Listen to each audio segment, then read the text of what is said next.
So, how do you feel about Denzel? I don't have to feel a way about Denzel, son. I don't have to. Why'd I gotta feel a way about Denzel? Sorry. Working some baseball analogies, and maybe I'll figure out a way to justify how I feel about Denzel. What's I your, what's your favorite Denzel movie? don't think I have one. I don't know if I've watched enough Denzel. I think I might have said Man on Fire. Okay, well, that's going to And be the third one in our mini series. Oh, perfect. What's the other thing you're going to say? Training Day? That's not a Denzel flick, right? when he said my nerd.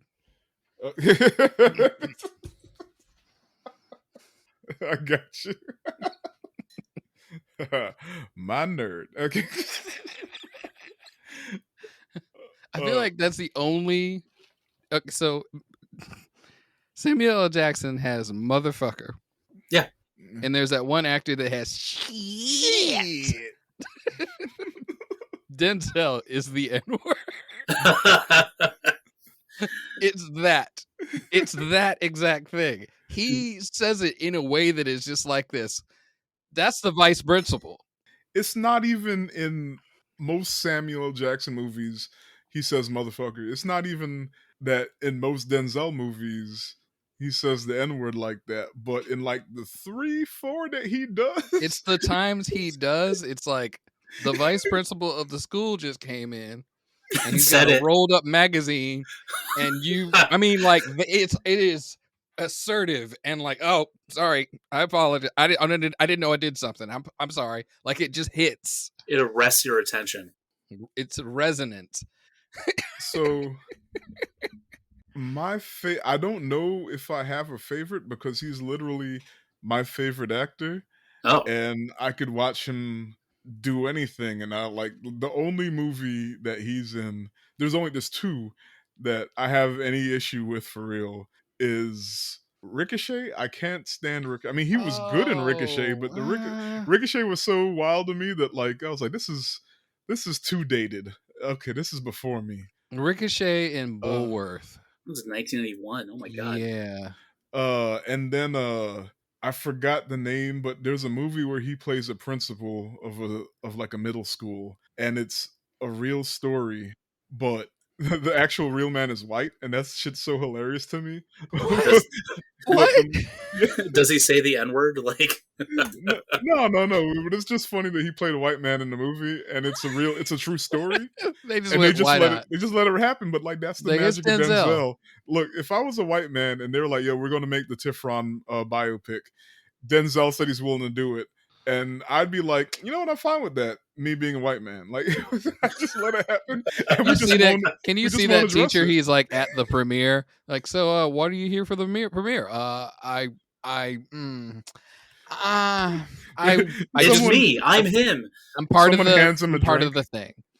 Let's just say I'm part of the thing. I don't want to. He's a seat filler. Get out of here, seat filler. It's wild. Hold on, I had to go pull it up. It's Hard Lessons. The George McKenna story. I don't think I even. It has his full name. Yeah. It's okay. People, skin color. Nobody had the internet back then. They wouldn't know the difference. Right? It was 1986. They didn't know. Yeah, exactly. The year I was born. Also, part of it is I think Morgan Freeman's his principal movie outshined this one. Yes. Lean on Me. Lean on Me. Yeah. You can't undo Lean on Me. They used to call me Crazy Joe. Now they call me Batman. Yeah, honestly, as much as I love Denzel, Lean on Me is the better principal movie. So, and that was 89.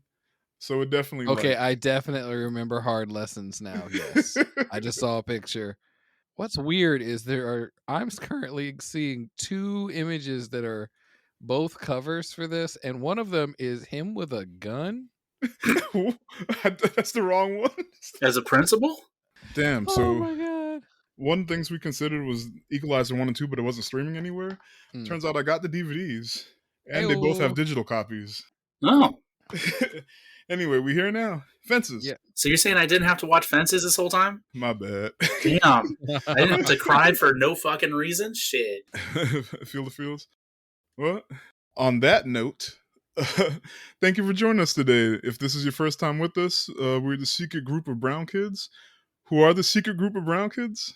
It's a secret, but you might be able to find us out back at the house sipping some gin, shooting the shit, and casually explaining how our fathers destroyed our hope for happiness in a cold world.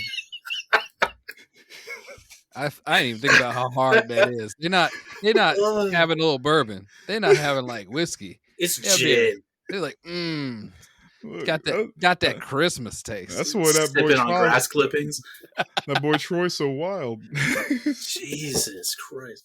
They made sure we saw that it was gin several times. Yeah, it was. I mean, they were going hard on it too. Oh, Troy specifically. I like a gin every now and then, but not like straight to the hilt. Wow.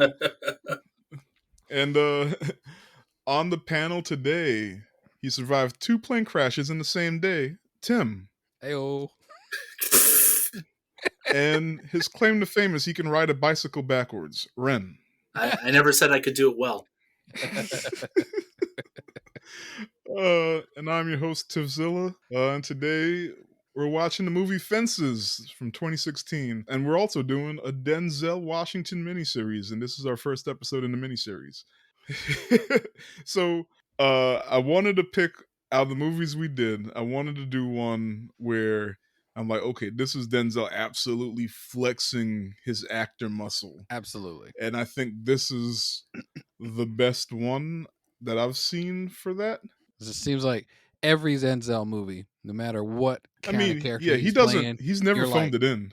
You're enthralled. You're captivated, but you're drawn to him. And this movie, he flexes his acting muscle so hard you hate him. It seems like he doesn't compromise on the roles he takes, which is kind of refreshing because then you got movies like Hidden Strike or Jackie Chan's like, yeah, I could do that. But like, it was a good movie despite hating the main character. Hey, that's how you know it's a good movie. Sure.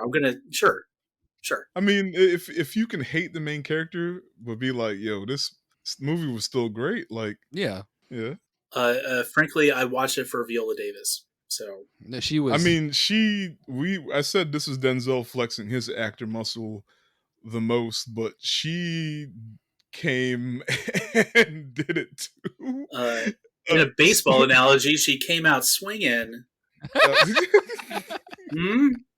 Need more of those. Well, that's the thing, though. Like when you're acting hard, when you're going in. Okay, neither of those things. I'm gonna act so hard right now. when you're doing it like Denzel can, you need someone to work off of. Yeah. That would have never worked. Like, I mean, like, there's just not a lot of people that would have like really been able to continue that movement. Be toe-to-toe. Yeah, I can feel that. Yeah, this movie was released in theaters Christmas 2016. Currently is streamed on Amazon Prime, but by right now, today is August 19th. By September 1st, it's probably going to be gone. I'm sorry. Hopefully it pops up somewhere else. And if you're listening and you haven't seen it, you'll be able to catch it without any additional cost. Or you might just got to spend the $3. I'm sorry. But it's Amazon's fault. Don't blame me. Amazon servers can't handle the depth. That's what it is. Denzel and Viola Davis together just shaking the universe. They had to take like all of the Spy Kids films off. With their powers combined. Now they can put it back on there, so get ready. So yeah, this is actually Denzel starred and he actually directed it too. This is his third directed film behind Antoine Fisher, The Great Debaters, then this, and then he did A Journal for Jordan a couple years ago. But yeah, his third one. It was originally an August Wilson play, a very highly acclaimed August Wilson play. Which made sense after you told me with how few sets they actually used. Yeah. Yeah. And Denzel actually acted in the play. Along with, I think the original run was James Earl Jones was that's Troy. Terrifying. That sounds I even think Lawrence Fishburne played him at some point too. Oh wow. Like yeah, it's been a long running play and like a lot of different actors have been in there. You said Lawrence Fishburne. My dumb ass is just over here. It's just like, would you believe if you had a hard life? If you had to choose between baseball and a woman, Is that which Morpheus? would you choose? Yeah. Yeah. Okay. I'm tracking. Which would you Matrix. choose? Matrix again. Or if you could Keep have coming them back. both, like a purple pill.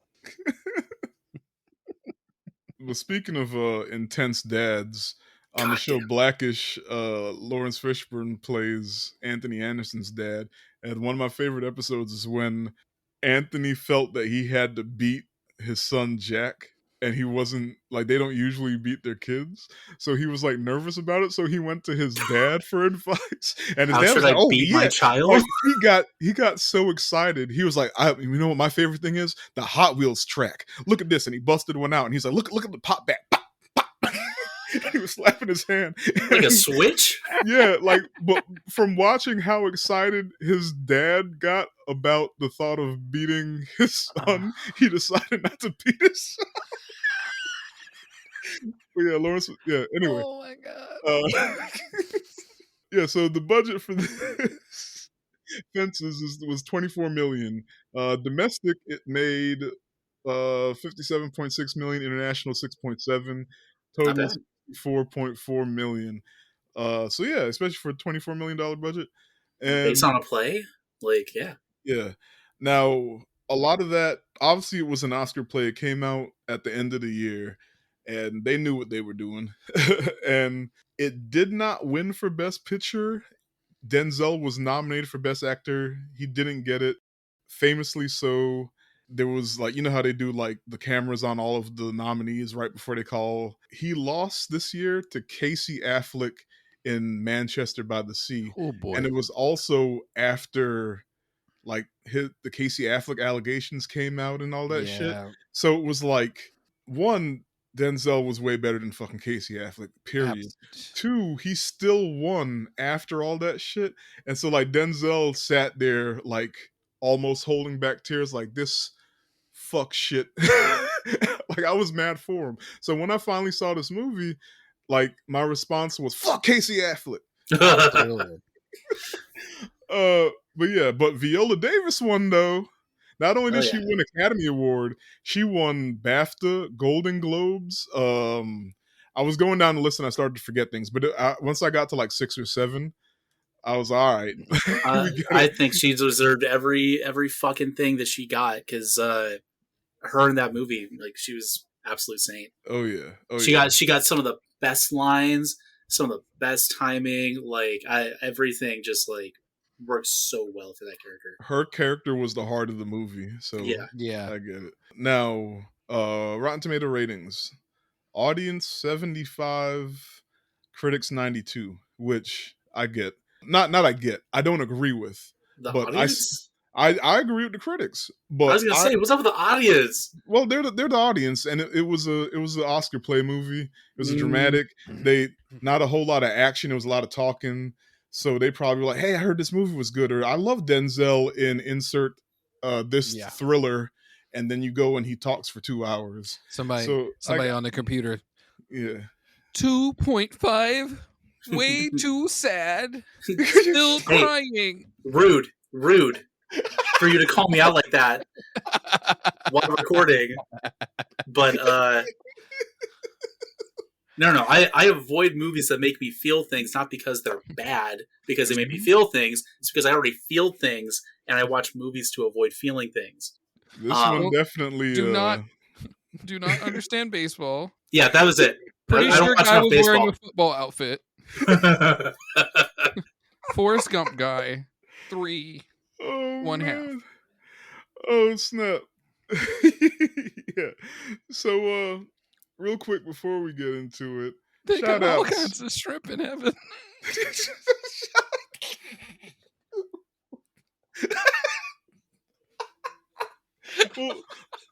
We'll explore that in a second. You can bring that back. That's genuinely funny. So shout outs. I noticed we still got our usual suspects with us. Canada now has 3. Hell yeah. So we got somebody in British Columbia now. Hey. Canada. Yeah, I love it. I noticed Nebraska, Nevada, they've been listening this week. I don't know who y'all are. It might be Tim, but shout out. And then we got a single listen from Nigeria and a single listen from Hong Kong. Usually I don't call out the single listens. Oh, I was just happy we got, that new Nigeria and stuff Hong though. Kong. That was That's neat. cool. But yeah, I'm gonna remind y'all to subscribe to the podcast. Please. Come We don't get through. paid for this. We just do it for fun. Oh yeah, I like torturing Ren. It's like, It's hey. not hard. Just make me watch a critically acclaimed movie and I'll cry. Oh my god. But okay, so how do we feel about it just generally speaking? I just flat out say it's one of the best made films I've seen in a Aw. long time.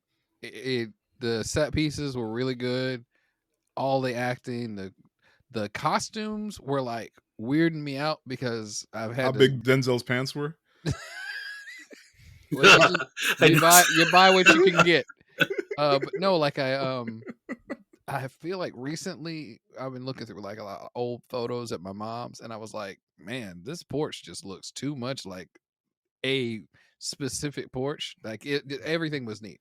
It was well knit. It was fun though. Like just watching them do what they do and obviously enjoy it. Now I want to know if they built that set. Like, I mean, or if it was just already an old ass house in Pittsburgh. Like, you know what I mean? Like, I feel like it was already a house.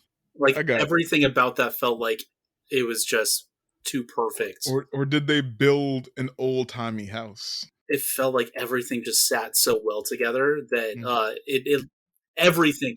Obviously, it wasn't CGI, but no. But like, unlike these sets that we saw, you guys told me in the last movie we watched, which is Hidden Strike, that the village you thought could have been somewhere, but it felt like a set. There wasn't enough establishing shots around to really make me believe that it existed somewhere out in the Middle East. This, however, felt like, they had the shots of the neighborhood, of the street. You could see the street from the backyard. Denzel, when it's raining and he's opening a window, everything felt so I don't know, concrete, I guess, in a way that just felt real. It could definitely be that they picked out a neighborhood and just worked around it. Yeah, I got you. Did you go, Ren? I was giving you grief about making me watch a movie that made me feel things, even though I understand that that's why people watch movies. But yeah, it was a tough watch. I had to take a break in the middle of it, like literally in the middle of it, to go. Is basically when he broke a bombshell to Rose that we'll get into, and it was like, okay, that's fucking it. I need to go, because the entire time he's up on his high horse about everything he does and sacrifices, and he's like, oh yeah, there's this one thing. This one is one little thing. It's a little thing. You got to give it to me because I do so much. Then I'm like, no, fuck this. Let me set this house on fire real quick. Please. Yeah. I know we're struggling, but let me just really make it harder. By and large, I think it was a good movie. There's a reason that I wasn't watching it.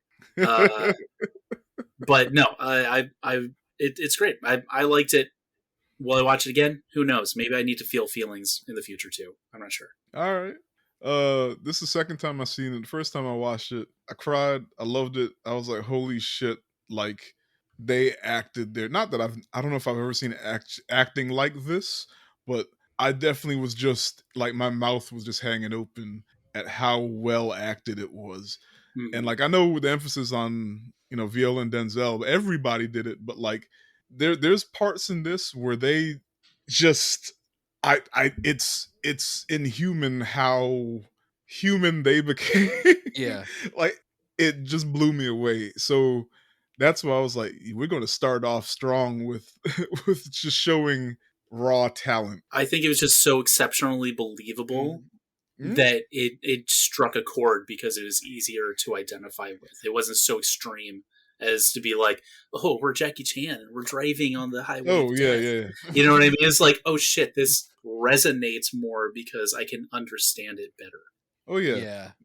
Also, even though like it was so heavy and like, you know, it really got to me. That shit happens all the time. So like so a lot of the time I'm like, yeah, yeah, that's that shit. Like that's the shit that we don't talk about. Like you know, the stuff the family don't talk about kind of deal. Yep. Like Yeah, yeah. yeah. It felt like you were watching somebody's kind of dirty laundry, Oh yeah. just for 2 hours straight. Oh Yeah. yeah. But yeah, we can get into it. And if you don't know, we're about to spoil the movie. If you haven't seen the movie, hopefully you can catch it before Amazon takes it off, or you can find it somewhere. If not, and you just want to listen to our voices, all right. You know, You have a should problem if you just want to listen to our voices instead of watching the movie. should do us one better. I'm gonna go watch the play in a theater. But yeah. Oh, apparently, the hard lessons Yeah. in some markets was just called the George McKenna story, That's even funnier. and they decided to call it hard lessons later. How do you think that guy explained it to his friends and family and colleagues? When he's like, "Oh yeah, they made The a movie based on my life." It's like, The trivia okay, says he was cool with it. And that's like which is Denzel awesome. Yeah. pre-Denzel, like pre like everyone household name Denzel. Yeah. So like for a lot of people, it's just some random black man just playing. Everybody's just confused. But okay, Yeah. Okay. it's a good movie. Why not? All right, so let's get into it. So the film starts out with Troy Maxon and his buddy Jim Bono working as trash collectors in the city of Pittsburgh in the 1950s.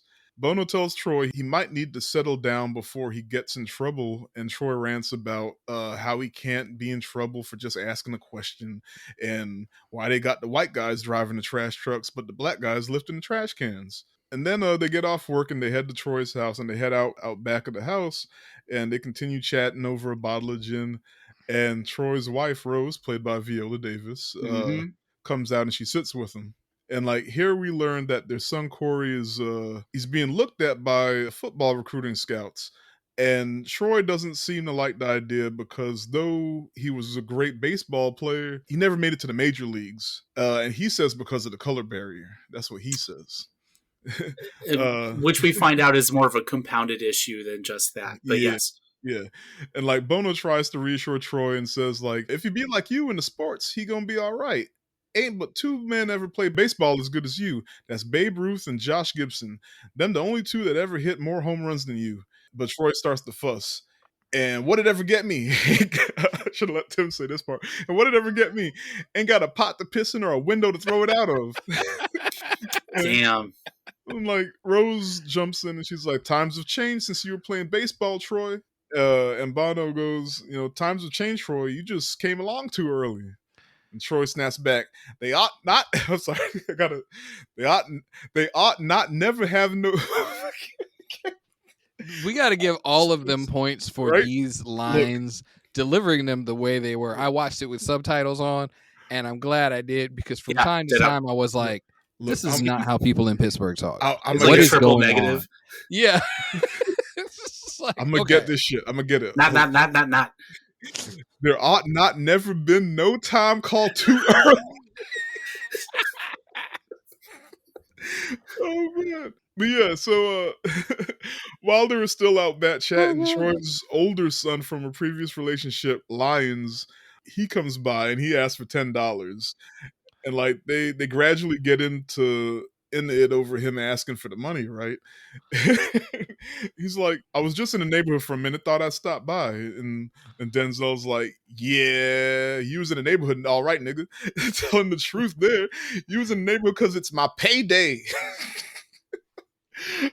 Well, since you mentioned it, let me have $10. No. I thought it was borrow. I'm sorry. Let me borrow $10. He's the only time I see this nigga is when he wants something. And like then they start to argue back and forth because he was like, you know, I'm gonna pay it back, yada yada. And then eventually Denzel's like, boy, your mama did a hell of a job raising you. And then you see him or Lyons, like his face gets serious and he's like, you can't change me, Pop. I'm 34 years old. If you wanted to change me, should have been there when I was growing up. And it was like, oh. Yeah. So constantly, Oops. there's something I want to talk about in this movie, which made me super uncomfortable, which is the fact that we could be chilling out, joshing, Yeah, talking yeah, and shit then the it whole gets time, real. and then out of nowhere, somebody's like, "Let me dump on you some traumatic family history. Let me give you these facts, dude." I was Because just like, you "Oh God." So I avoid sometimes my own family. it Jesus. like like in the previous scene, they were bullshitting, then it got Yep. serious, and then they went back to bullshitting, and he was telling some story, and then I'll switch Lyons gears like comes that. in, and they're joking, and it's like, ah, he wants some money, and then it got real serious again. Man, yeah, but you could tell like everybody was used to it. Like Yeah. even like Bono was just like, well, here we go again. And he just gets quiet and lets him handle it. Or sometimes he's like, well, that's my cue to leave. Bono had like the patience of a saint to just keep sticking it out, man. I would have dipped out so fast. Hey Like, man, ooh, I think he my Troy girlfriend, best I think friend. my wife calling me. Yeah. She making I can pig hear feet. her. So yeah, so Rose eventually cuts in and makes Troy give his son the money. Then Lyons leaves. Then Troy grumbles, but he tells Bono, who's about to head home, because he was about to head home the whole time, right? How much he loves Rose, and he Like, I'm loves gonna her head so out. much he done ran out of ways to love her. He loves Rose so much, Yeah, like, how about that? Crazy. right? Weird. Yeah. Well, he's not lying. Ran out. No, he's not Lions. Lions just left. There's something about having to tell other people how you feel about another person that Mhm. immediately is like a red flag indication of like, okay, why do you need to tell other people Man, I how love my wife. great I I love love my my wife. wife, right? Yes, great. I love. No one could love their wife better than me. I'm the Ah! MVP, best baseball player of loving my wife. Keep my wife's name out of your mouth. Oh no! Keep my wife's name out your fucking mouth. Oh man, I love it. I was in a pot movie. So the next morning, Troy he starts fussing early in the morning, and he's already like getting on Rose's nerves, and she's like, Troy, what's wrong with you this morning? Don't nothing sit right with you. Go on in there, get back in bed, and get up on the other side. I wish that worked. Right? I'd be like, oops. Like shortly after Troy hears his brother Gabe approaching the house, and like he walks out front to see him, and like Gabe suffers from a traumatic brain injury from, I guess, the Yeah. from a war or something. Yeah.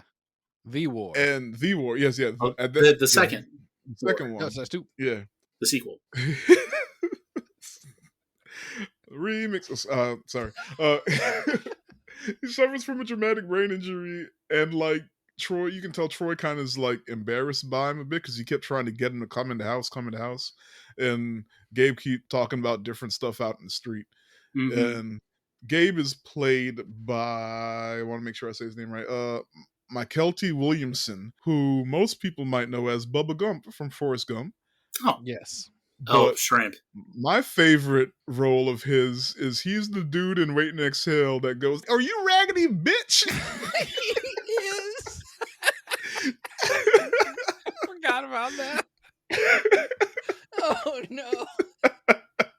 You raggedy bitch. Uh, Okay, yeah. And then she just starts throwing shit at him. I think it was like apples or something. She just started. Anyway, oh god. so yeah, Gabe. So we also learned that the military gave Gabe $3,000 for his injury, and Troy used that money to buy their house. Now Gabe did live with them for a good while, and Troy took care of him. But he recently moved out to live with someone named Miss Pearl because Mm-hmm. he wanted his own place. And now Troy feels even more embarrassment because now Gabe's living somewhere else other than the house that the money he got bought, you know? Yeah. So Troy's big shtick is like, I work for everything that I have, which immediately flies in the face when you learn that he got the Yeah, house that he lives in because of Gabe. because of his brother. Mhm. So I think not only is he trying to Like he sees everyone in the neighborhood looking because Gabe has a tendency to sing and shout while carrying his horn and his basket of produce. But at the same time, like I think it's drawing attention to him because everybody seems to understand that the reason why he's in that house is because of his brother Gabe. You know what I mean? So it's part guilt and shame and embarrassment. It feels like it's just compounded. Oh yeah. So next scene, Corey, Troy and Rose's son, comes home from football practice, and Rose orders him to go handle his chores before his dad Troy starts fussing again. And when Troy does come home, Corey comes out to help him with the fence that they're trying to build, and hence the name of the movie. Oh, okay, I get it. Fences. I thought they knew somebody that could get rid of some stolen items quickly. I thought it was a movie about fencing with swords. That's a different movie. But wait, there's more. So in this scene, we see how overbearing Troy can be on Corey. And like Corey started a conversation about baseball, and that struck a nerve with Troy because, you know, he feels some type of way because he didn't go into the major leagues. And that conversation segued into another conversation about how Corey is playing football instead of working at the A&P. Before we get too far into it, I had a terrible racist situation at an A&P in my parents' hometown. Oh, go for it, please. By all means, share. Shortest version I can say is we had just a whole counter full of stuff, a big old full cart, but my mom was using government assistance, and the one girl didn't know how to write it up. Because this is before cards, and this is when they had the checks. Basically, you had to sign them in front of the people, and she didn't know how to write it up. There was WIC and then the checks, and this older lady come in, and you know how when people speak under their breath and they're not trying to actually speak under their breath. Yeah, it's an old person tactic. This older lady comes over. She's like, "These niggers never had real money anyway." God damn. And my mom looks dead at her and goes, "Put it all back." And we left. We never went back there. My friends would be like, "Oh, I understand. This AP&P, they got juices." And I'd be like, "Nah, this car don't park in that lot." I mean, that stayed my whole life. I have never been back to that A&P. It's still there. But man, it was like one of those experiences. Like we got in the car and my mom was like, "You don't come here no more. Is that have you got that straight?" And I was like, "Yeah." And it's like you know well enough not even to try and argue that. You're just like, yeah. No, if I see an A&P and if I'm in some small town somewhere that still got one and I see one, I don't even look at it for more than a second. It's just like, can't do it. Damn. It was rough because she said it just quiet enough to be loud, and it was like, the government's gonna give you this money. I wish it's not fake money. Not that it is ever your mom's responsibility to take on that, but I wish she lit her up in public. I mean, you know what I mean? I mean, telling them to their face, you put it all back was pretty rough on the 3 people working this grocery store. They were gonna be thinking about that for the next hour. I'm not laughing at you. I'm laughing because I understand. They were immediately like, the old lady was like, "Say what?" Like, put it back. Put it back. We ain't shopping here. Yeah, and like it's just like it was just, nope, too late.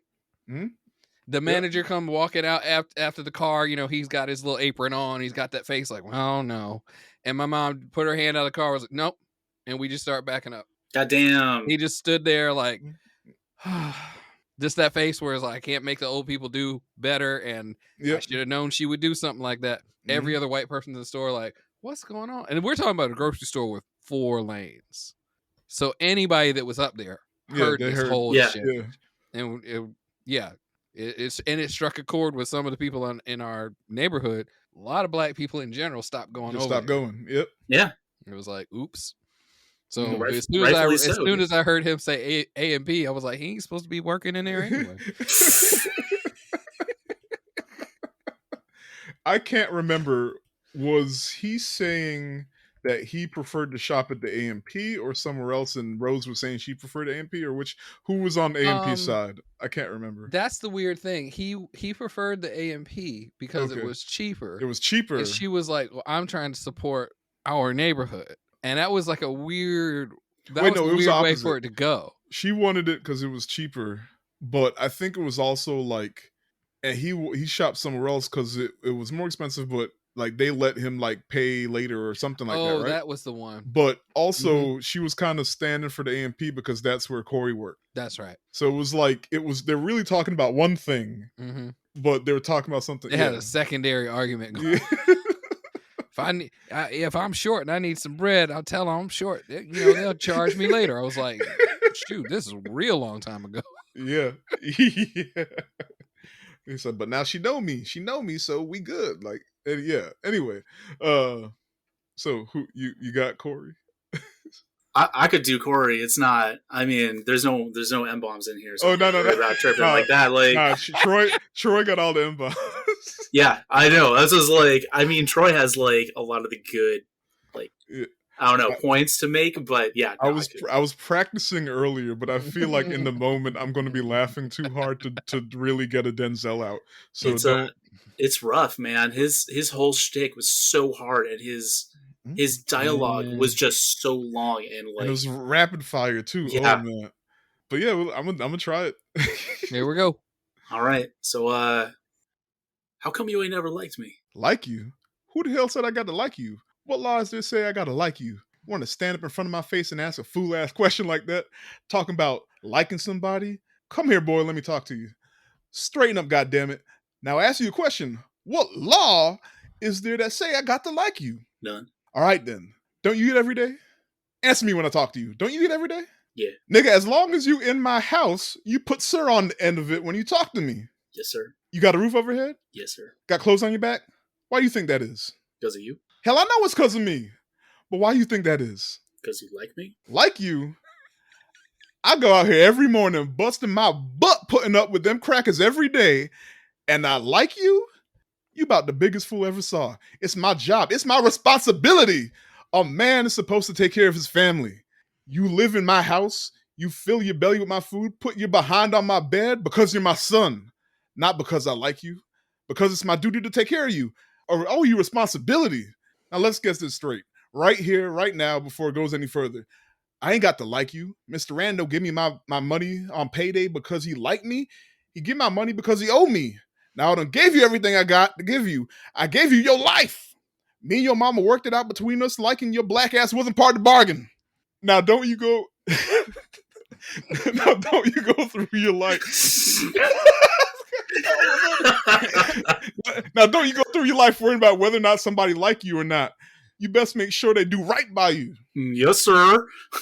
Now get the hell out of my face and go down to that AMP.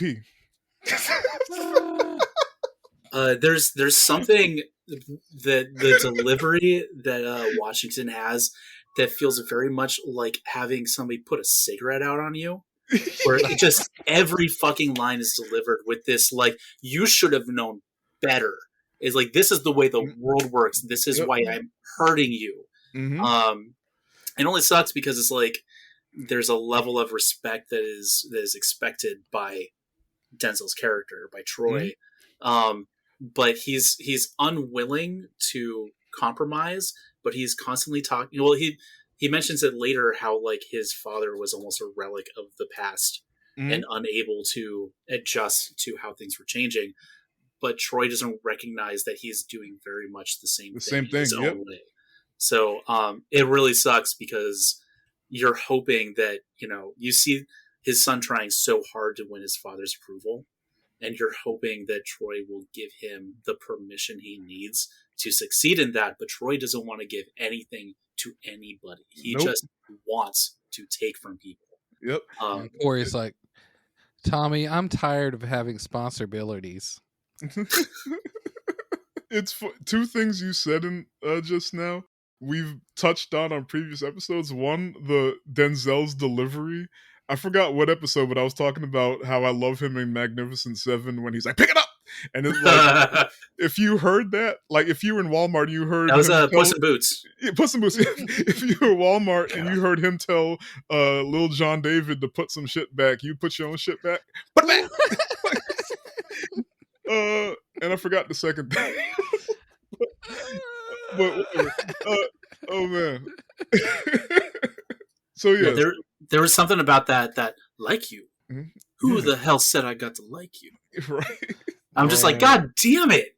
Just say you love your kid, man. Like fucking shit. That's the other thing. We touched on that in some other episode too about how John David said on the Breakfast Club interview that it's hard to impress his dad.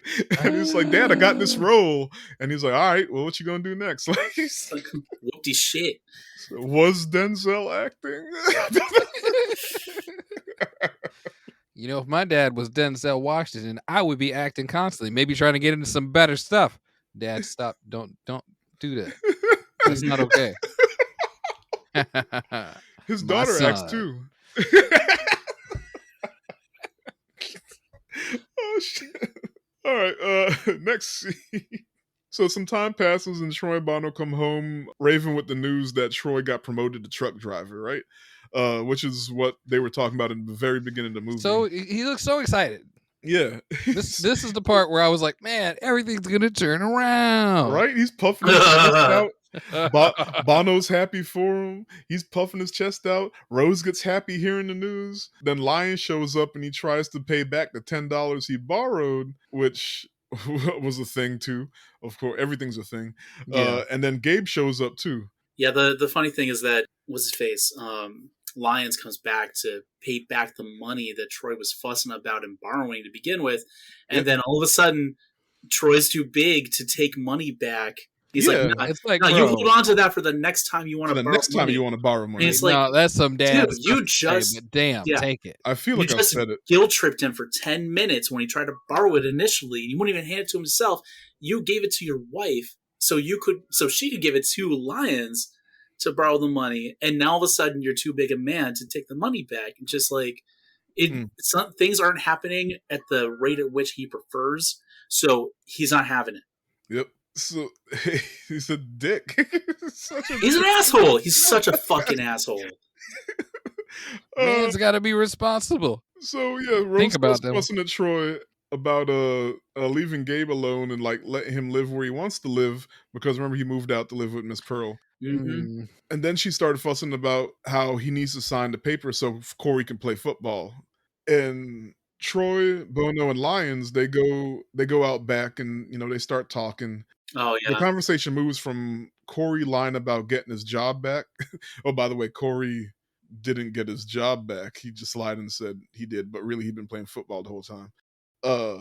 Lying about that, and his conversation moved to how Troy's dad and how his dad used to treat him. And like he described his father as evil, and his mother left when like they were 8. Yeah, and he had like 10 brothers and sisters. Yeah, that's another. I didn't actually. I seen the movie twice. I didn't even catch that. Yeah, yeah, and like he told a story about how when he was a teenager with the girl, his dad pulled up on him and he beat the shit out of Troy. And then like Troy saw that his dad, after he beat him up, he didn't leave, and then he went back and he saw that then his dad was pushing up on his girl. So Troy tried to fight his dad, but he lost. Like I think he said he like woke up later on to dog licking his face. He thought he was blind because his eyes were beat shut. Oh yeah. Like it was that bad. Yeah.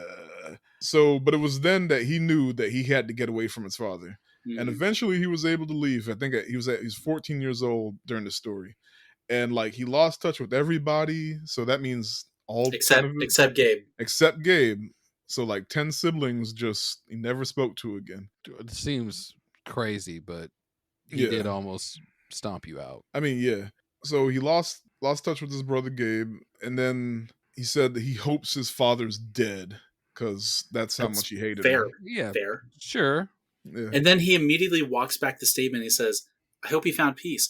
I'm like, bro, like you don't have to cater to both of these ideas. You could just be like, "I hope that fucker's dead." You know what I mean? It's fine. Yeah.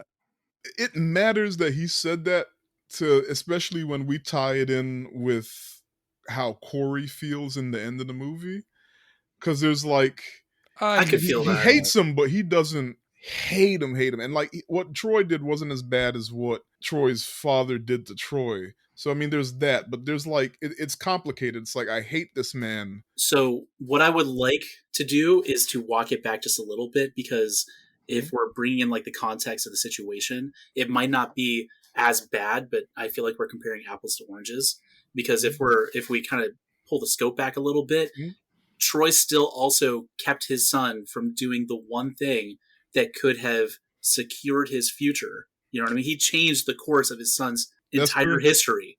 It's a canon event. You know what I mean? Yeah, he didn't beat his eyes shut, but no, but he basically told his kid that he couldn't do the one thing that he was good at, and that forced him to do what he would have to later. And he also kicked his son out of the house. So he may not have beaten the shit out of his child, but he also kicked his kid out of the house because of a disagreement. Yeah. You know what I mean? So it very much is. I was thinking about that myself. Like, he wants him to better himself. He wants him to work hard. So why not let him go to school on a football scholarship? Like, the football scholarship was right. He ignored all of that part. According to him, he said the white man won't let you do it. Because that was his experience. To an extent. But then we find out at some point, I think probably soon, or might already happen, I don't remember, he was 40. Exactly. Yeah. Rose brings that up later. Yeah. It's like, did you ever think that you were too old? Because I'm trying to remember the timeline. He would have been, what, 37? Like late 30s, early 40s? Because he was 54 in the movie. Yeah. I think. And his son was 17. I'm not good with math. Me either. How you gonna it's the blind leading the blind. How you gonna outrun these people at 40 years old? I could do it. Yeah. So he was already kind of delusional in his own way about that, and an alcoholic. So and like they just let him talk too. But eventually when that happens, Rose puts her foot down. But we'll get to that. Yeah. So yeah, then we learn that Troy got Lion's mother pregnant, and he was a thief. Oh God, right? Yeah. Oh yeah, robber. He was a. I was trying to find a fancy way to say that, but yeah, he was a robber. He said robber. He's like, I rob people. I was a robber. That's what I did. I was trying to be funny. I stole hamburgers. I was a hamburger. That's what I did. He was out here running pockets. And he ended up getting into a confrontation where a man died. And never bring a knife to a gunfight unless you're Denzel. But yeah, he got locked up for 15 years because of that. And that's where he met Bono and became best friends. So yeah, after he got out, he met Bono in jail. It's a prison. He met Bono in prison. And after he got out, that's when he met Rose. And that's when they got together and eventually had Corey. But after, that's why there's such an age gap between Lyons and Corey. But when Lyons heard all that stuff, he was like, "You never told me. That's why you weren't around. You could have just told me." You could tell he was just like, if you would have told me like I wasn't in your life because I went to prison and your mom moved on, it'd have been like, oh. Yeah. But that's the other part about Troy's character, is that he doesn't feel like he owes anybody anything. Including an explanation. Exactly. Like, he's doing his duty. His duty isn't to love his kid. His duty is to make money and keep a roof above his kid. He doesn't have to like his kid. And fuck them kids. That wasn't a part of the bargain. Yeah. Oh man, the fact he came out his face and said that just I ain't got to like. I mean, I understand that I ain't got to like you. I think I've gotten that talk before too. My mom didn't go in that hard. Just like that. Yeah, my mom and too. It was always like, all right, I don't want to be in this conversation no more because this is gonna turn around to some shit I'm supposed to do. I know it. I know this is gonna be some shit I like. I clean the bathroom. Uh, my mom's go-to was, "I ain't gonna be one of them people on the talk show talking about how I can't control my kids. That ain't gonna be me. They just gonna have to take me to jail right now." No, my I refuse. we'd have something like that would pop on the TV. It'd be some kid like, my mama don't love me, so I do stuff in the streets. That's I exactly be what you're doing talking stuff in about. the streets, and Look. like my mom would just look dead at me like, Exactly. Look, you think you could do something like like that? she would always watch I'd be like Oprah, like no. Oprah or Montel or something. The Ricky, I don't know, like like in the afternoon because I'd be there after school or something. And she's watching some talk show, and it would be that episode, the "I can't control my kid" episode, and she would look at me and be like, "Nah." I think my mom one time gave me like, what you think about that? Like, it's a bad boy. I know my mom. I know you. You taught me to not do stuff like that. Did I? Like, okay. this is getting. I might go to my room. No, sit down, watch, have fun. Like, okay.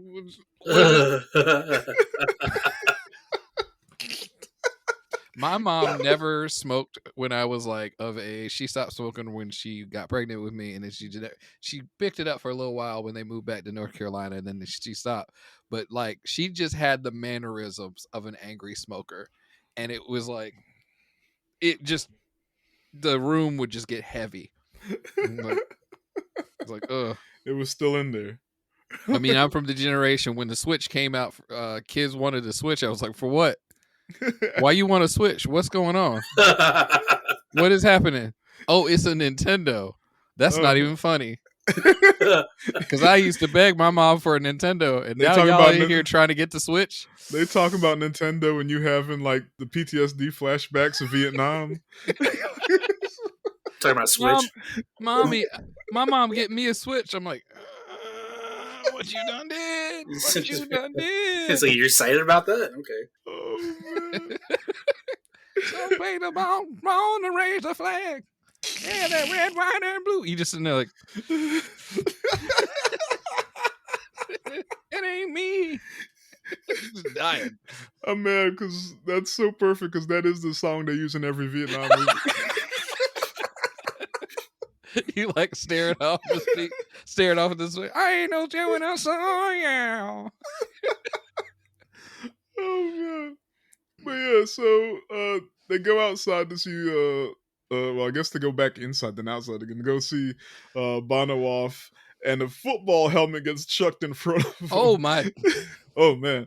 And I actually didn't write down the quotes from this part, but football helmet hit it. Pick it up. Pick it up. Pick it up. Another Denzel picking up moment. I thought he was gonna beat the shit out of him with that helmet on. I was so nervous. Me too. Like I was scared for that boy life. Put the helmet on because I'm about to wreck you. No, he just gave him a strike, which is weird because he's wearing football gear, but he's still talking about baseball. There are too many sports analogies going on at once. If someone brings up golf, I'm going to have a stroke. Look, Rose was extra confused in the back, like. So Corey, volley. No. Yeah, so Corey had thrown it, and he started going off about how Troy got him cut from the football team, and the only reason he did it was because he was afraid that Corey was going to be better than him at sports, which could have been part of it. I mean, Troy is a hater. He's a hating ass hater like this. Oh yeah, oh yeah. I heard Tim laugh as he got up. It definitely seemed to be compounded by is it envy or jealousy? I think envy. You know what I mean? Like he wanted what his son would have had. It's just weird because it didn't turn into vicarious. Like I want to support my son. It was like, I didn't have that. So there must be something wrong with the institution of all sports forever for all eternity. And me playing ball at 40 is the same thing as you trying to get into football at 17. 17. Yeah. I think he was deep down, he was even aware, like he knew he was lying, but he was aware that Corey has a better shot than he had, and he was mad about it. Given Corey's age, given everything that was lining up for him. Or like that's what Bono said. It's like you came along too early. Mm-hmm. Yeah. I think, man, Bono was so chill, man. Yeah, like he would just drop gems. Like he would passively just drop gems, He and did his best, but Troy was already just so in a specific lane that he could not tear himself away from driving. So, yeah, I mean, and like Bono probably knew that. Like the best you could, like you can lead a horse to water, but you can't make him drink. yeah, yeah, You yeah. like Bono would tell him things, but Troy just he's fighting the world. Yeah, Yeah. because it is and like we were saying before, like Troy is kind of like his own tragic figure. He's his own worst enemy. Mhm. Um, so whatever he's adapted into his life that magically justifies every bad thing he does, Yeah. which we will come up to the next Oh, it's to the coming. next. Yeah, is just everything is against him. He provides for everyone. He does his responsibility and his duty to a T. He is without fault, even when he is to blame. Yep. Yep. I can't tell him shit. And honestly, probably a lot of old dudes in general like this. I definitely can say from firsthand experience, a lot of old black men are like this. Yes. Exactly. Like you can't tell him shit. Like, I'm not gonna say no names in case anybody's listening. Absolutely. Absolutely That's correct. Though. that's fine. That's I fine. agree. And like they just be talking. Now we're at so Troy and Bono come back in the house after springing Gabe from jail. Or this is this is a time skip. There's a few of those in this. Yeah. Well, this one wasn't like significant. There's No. like one really big one, but Mhm. yeah. So it's another day or something. Troy and Bono come back, and the cops scooped him up and saying he was disturbing the peace, and Troy gave him $50, and they let him go. And apparently, this is a thing. This is a common thing. They're used to Cops, it happening. yeah, cops scoop him up because they know Troy going to come give him money. So you know. Also, I guess maybe he's. I'm not gonna. I mean, he's clearly like disabled, but you know, Hmm. it's not. It's the '50s. They don't give a fuck, Yeah. especially in the '50s, and they're white cops. And oh yeah, yeah. So, but they know what they were doing. They're trying to get some money out of him. Anyway, Troy and Bono start to work on the fence, and here it comes. Start to work on the fence, and Bono tells Troy he's seen him creeping with that Tallahassee girl, that Alberta. And Bono tries to get it across that he knows Troy been messing around, but Troy denies it. Denies he's been doing anything but being polite, right? And Oh. like Corey comes out to help with the fence, and Troy. Oh, and Corey and Troy bring up not knowing why Rose even wants a fence because they don't got nothing that anybody wants.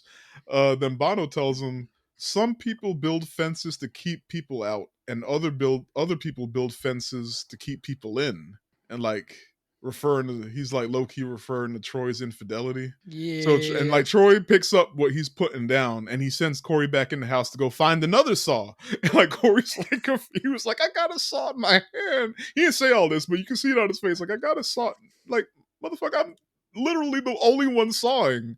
But Yeah, he says, I don't know where it is. It's like that's why you go that's find why it. you go It's like find it. Jesus Christ. At least tell me where it is. He's a dick. Such an asshole. He sends Too Troy back much. inside, and then him and Bono step further away from the house, and they talk it out. And like Bono says, like he's like recalling like when he first met Troy, and Hmm. he's like, "My man Troy know what he doing. I'm gonna follow this nigga. He might take me somewhere.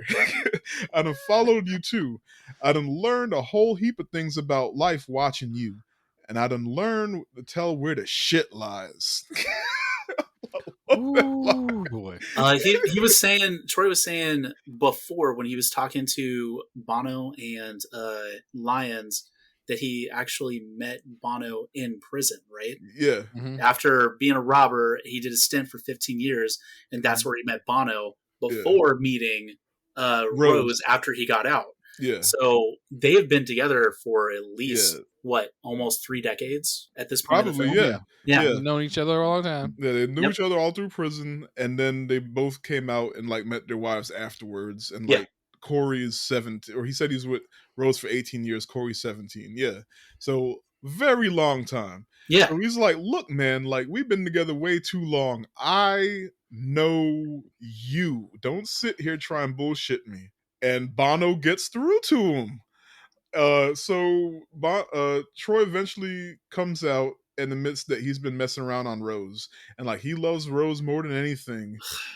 He does it in such a like milk toast weird dude way though. Look, It is such a he, backhanded he's confession. look. He says, man, I love Rose. I love Rose more than anything. But this girl, she done lashed on to me, and I can't shake her loose. Come Oh, on. oh no! Oh, poor baby! It's so hard being Troy. Oh, Mm. master of his own fate, except for when this one lady wants to sleep with him. I guess. Look, it gets even worse. Like it was like, no, like Rose is so perfect, she's so nice, she's so caring, and Troy's a fucking asshole, and he got the nerve to creep around on her, and it gets worse because here's the damn part. Mm-hmm. So heads home, and Troy goes back inside, and he addresses Rose like right there. It's almost like he's like, well, because Bono called him out on it, he's like, well, I've been caught, so let me go admit it. But we think it's just he's just about to tell Rose. Well, I didn't even know Mm-hmm. he was going to tell Rose, but he's just about to tell Rose he been sleeping around, bruh.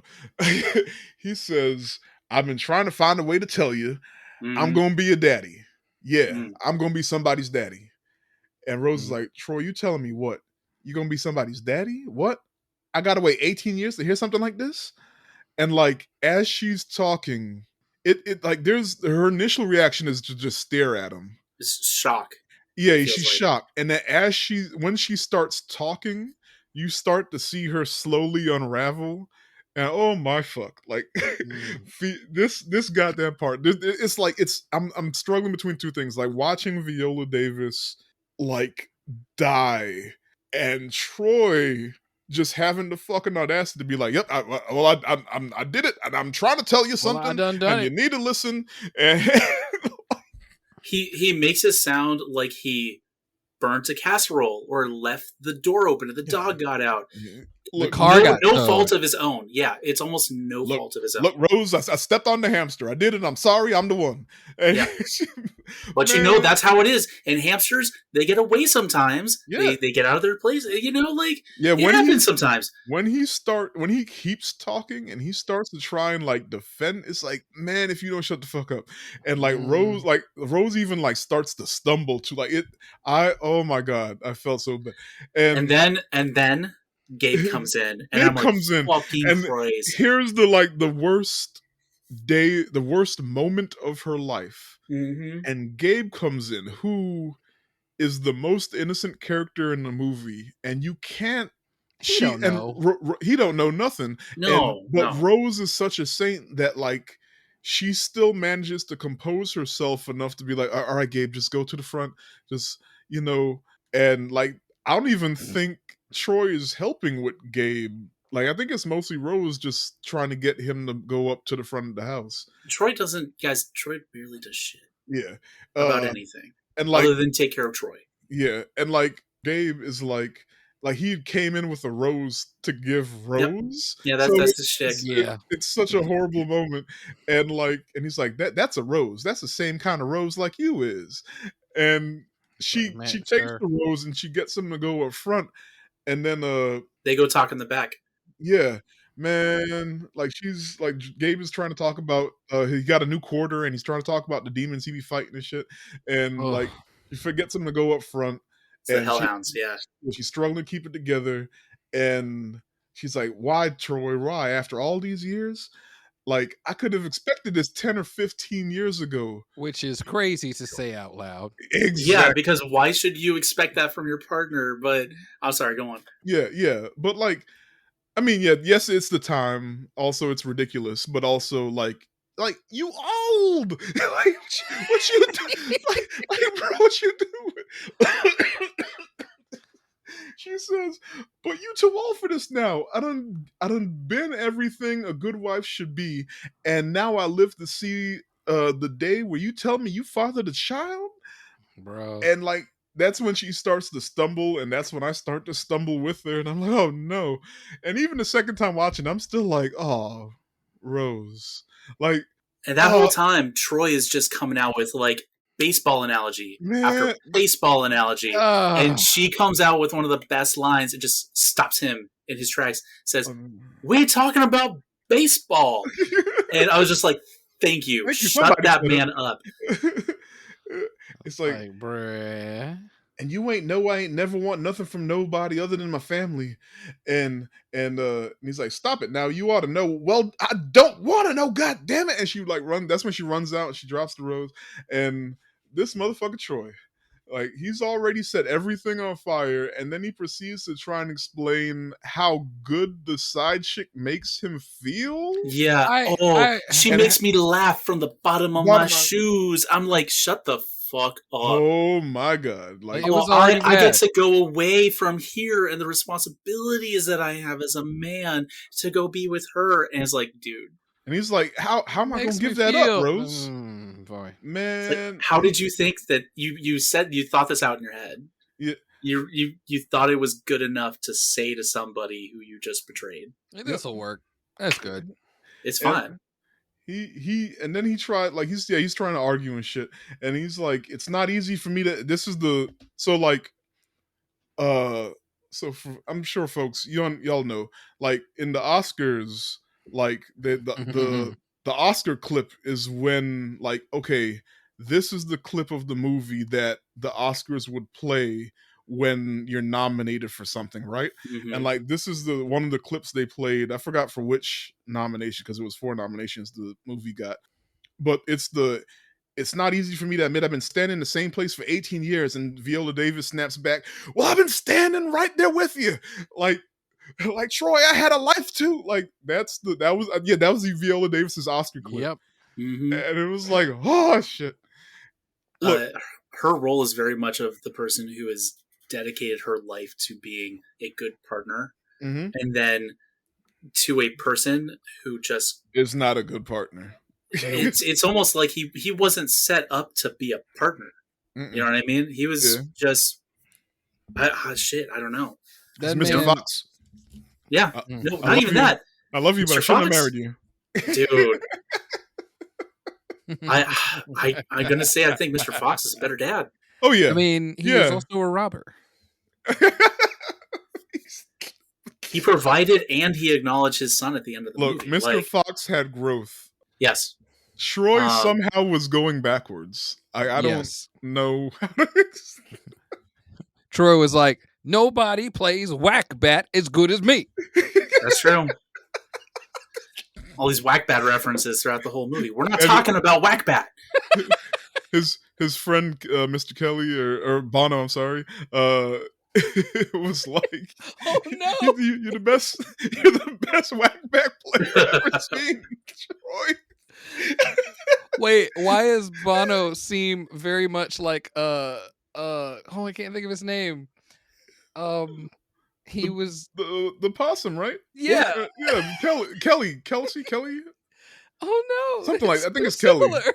Yeah, Troy and Kelly, or Troy and Bono is Mr. Fox and Kelly. He's got incredible credit. That's how we got that fridge.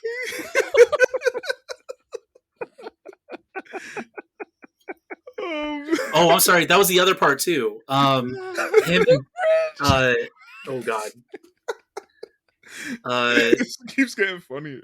Troy and Bono have a bet, and Bono says, "I'll buy my wife a fridge when you finish building that fence."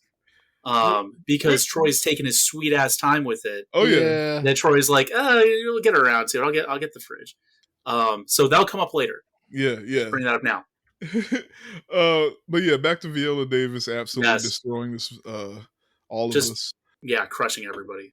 And they argue and they go back and forth, and like I swear to God, Viola Davis and Denzel need statues erected in their honors just for this fucking scene. Like it.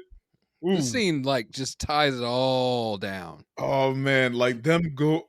I feel like I would get escorted off the film set. Like I would be like key openly weeping, be like, "Sir." Yeah, you do. Look, so Tifron, you gotta just take a walk. He said he's been standing there for 18 years. Yeah, I can't emphasize enough how powerful that scene was. Mm.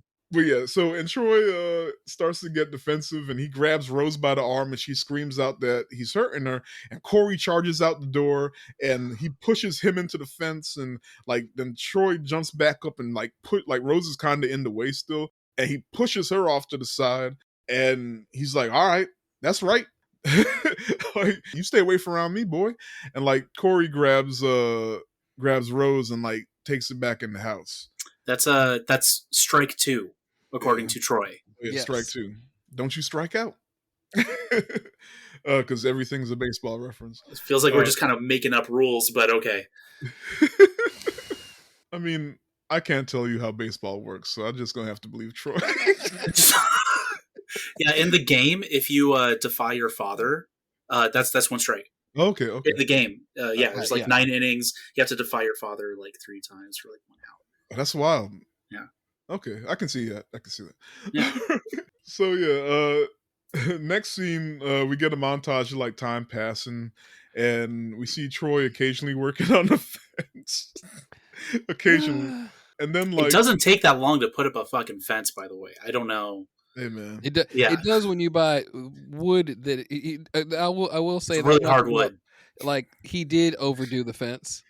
Yeah. Bono was telling him like, "Hey, like you don't need to have this hardwood. Just get some pine wood." And he's like, "Pine wood is for indoors, outdoors. Use this wood." And he's like, "But you ain't gonna live long enough to see. Like, you could just get some pine wood." Foretelling. Yeah. Foreshadowing a little bit. Yeah. Yes. But yeah, so after the little montage, Troy gets off work and he sees Rose waiting for him, and Rose asks him if he'd be coming home tomorrow, and Troy plays like he doesn't know what she means because he's like, "I'll come home every night."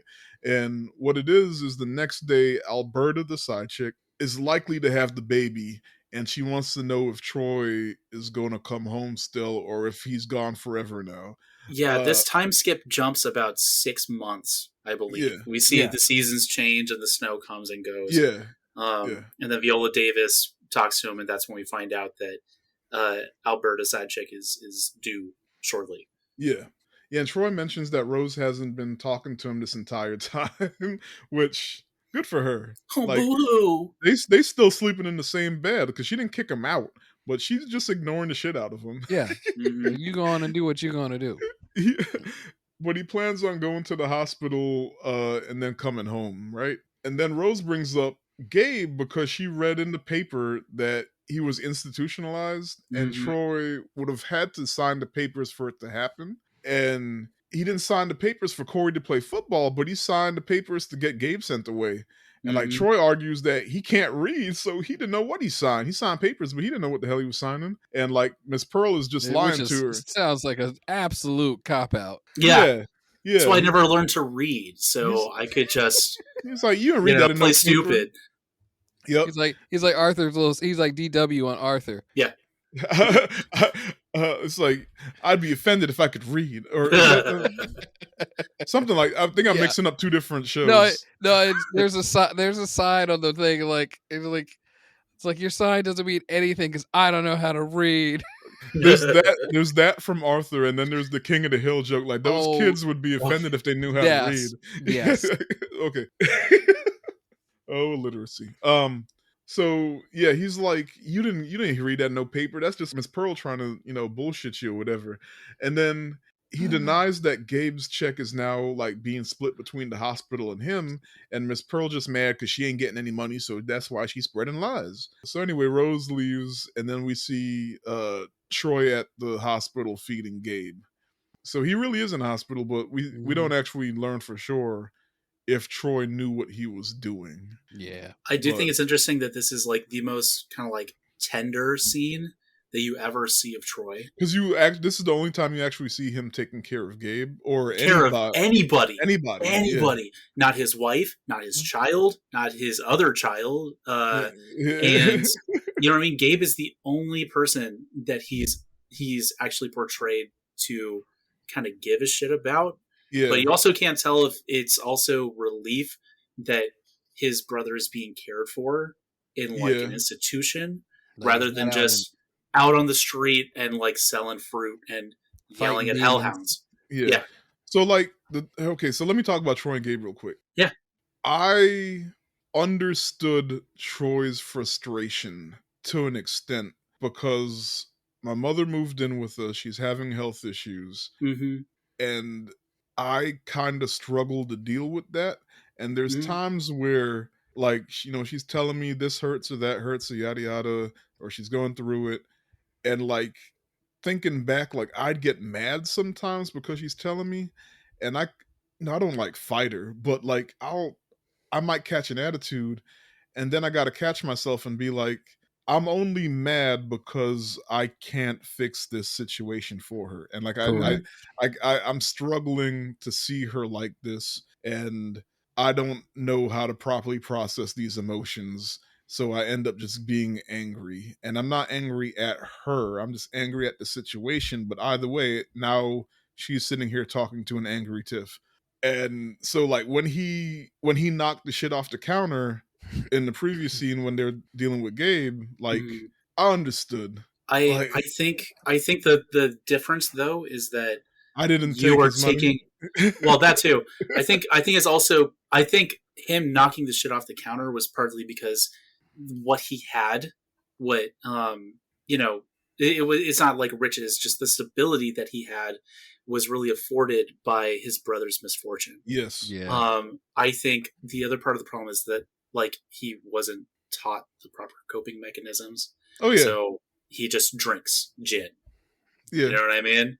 That's his band aid for everything, and it basically allows him to do a bunch of fucking off base shit, and then come back around to slide away, to Mm. justify it. But I was drunk. no, I I don't totally know get how to that. read. He better hope that Exactly. pop. There's always an excuse. Oh, my dad was an abusive piece of shit, and my mother left.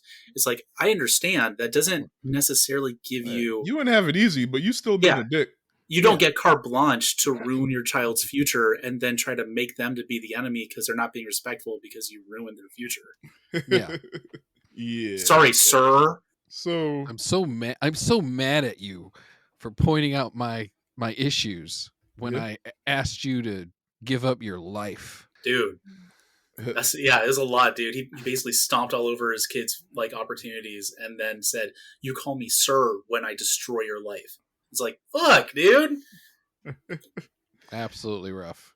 So now next scene, Rose and Troy are asleep and the phone starts ringing, and like Rose gets up to get it, then she comes back and wakes Troy up, and she tells him Alberta had the baby. And Troy gets up to go to the hospital, and Rose eventually adds in the second part that Alberta died in childbirth. We never get to meet Alberta as the Yeah. audience. Yeah. Yeah. And like Troy stumbles and he asks Rose if the baby was all right, and she's like it was, and he asks her to give him some space, and then he starts yelling out the window into the darkness, and like there's a storm happening out into the darkness and the rain at Death, because I didn't mention it yet, but he also at some point mentions how he had like a stint of pneumonia as a kid, and he saw Death, and him and Death wrestled, and he I think I missed that line.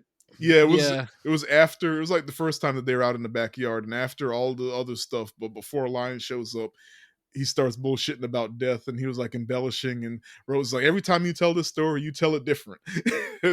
But yeah, point is he was really sick when he was a kid, and he said that he fought Death. They wrestled and he won, but Death said he'd be back, kind of deal. So he always has it in the back of his head that Death is coming back.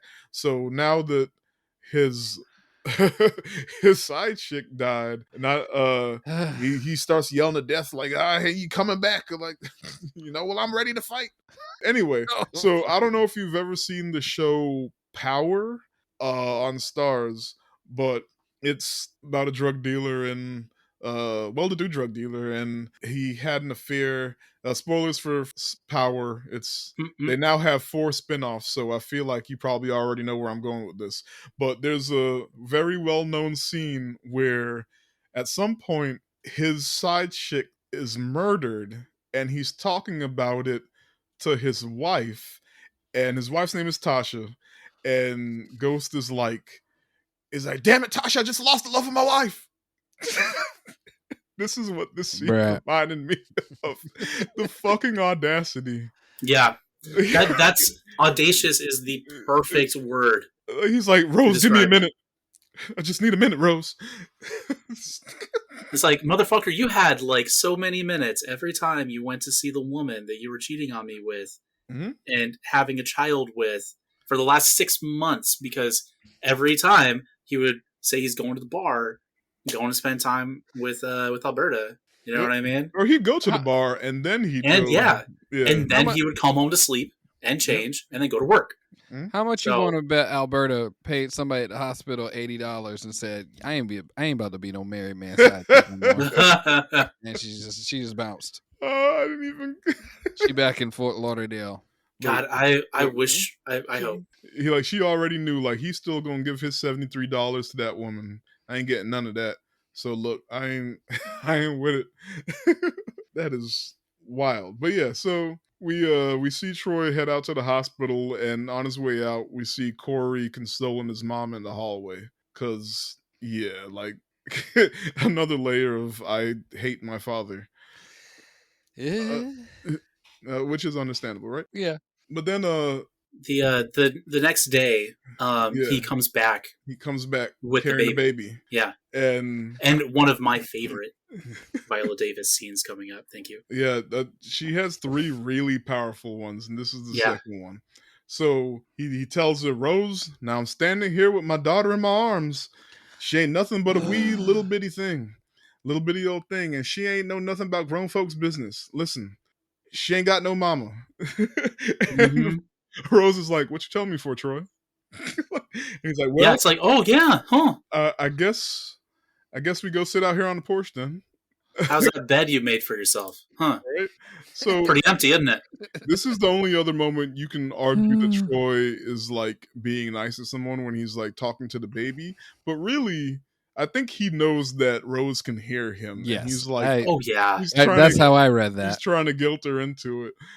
Let me sing a lullaby to this childless orphan. That's redundant. Or this childless orphan. This motherless orphan. Yeah, and so Rose was like cutting onions or something in there, or cutting potatoes. I think she was peeling. Yeah, she was peeling potatoes. She could hear him the whole time, obviously. Yeah, he's like singing lullabies and shit. And like she throws the knife down in the sink, and it's like, and she comes outside, and oh wait, can I say it? Oh, go ahead. Okay. So he is on his own thing about like, hey, this child is innocent.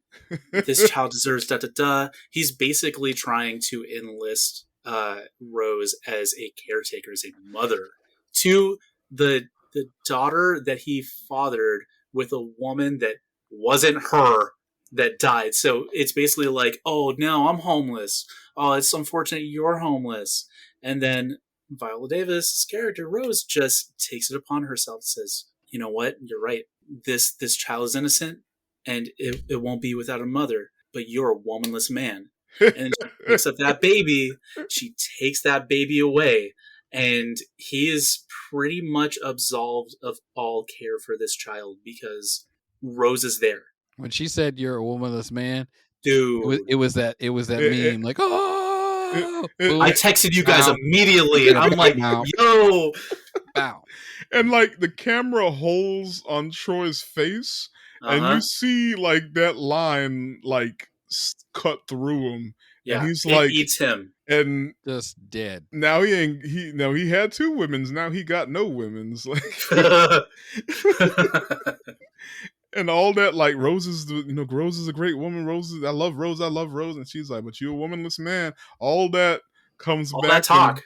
And all he's that talk. like, yeah. It hits him, and he's like, you see it in his heart. He just goes, cuss. Cuss.